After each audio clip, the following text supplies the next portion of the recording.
Демократот Асиф Махмуд, лекар и имигрант од Пакистан, води кампања од врата на врата во соседство во близина на Лос Анџелес.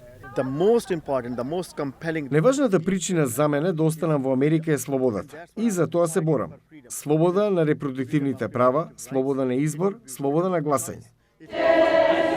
Махмуд ја осудува одлуката на Врховниот суд да го укине Роу против Вејд, случај со кој во 1973 година беше загарантирано уставното право на абортус.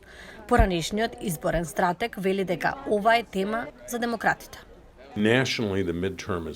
Национално, конгресните избори се борба за дефиниција. Демократите сакаат луѓето кои ќе гласа да мислат на репродуктивните права и заканите за демократијата.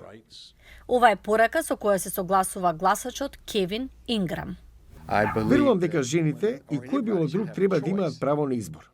Тој прашува дали може би следно за конзервативното мнозинство во Врховниот суд е укинување на граѓанските права.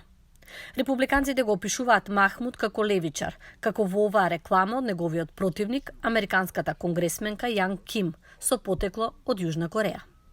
Mahmoud wants to raise income taxes, and Mahmoud's socialist healthcare scheme would worsen inflation and double our taxes. Аналитичарот Шрам ги гледа републиканците како што Ким потенцира инфлација, цена на бензинот и криминал.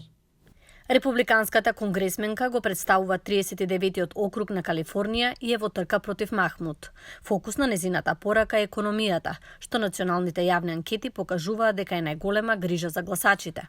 Таа исто така сака помала владина регулација, помалку шумски пожари и ефикасен шумски менаџмент, за која зборуваше на неодамнешна тркалезна маса со пожарникарите.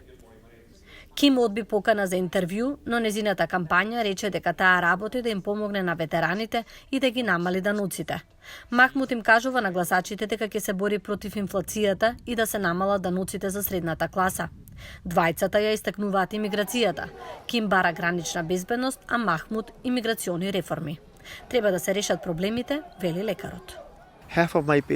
Половина од моите пациенти веројатно беа републиканци, половина демократи. Немаше ниту еден инцидент кога прашав која партија поддржуваат. Луѓето доаѓаат, зборуваат за проблемот, бараат решение.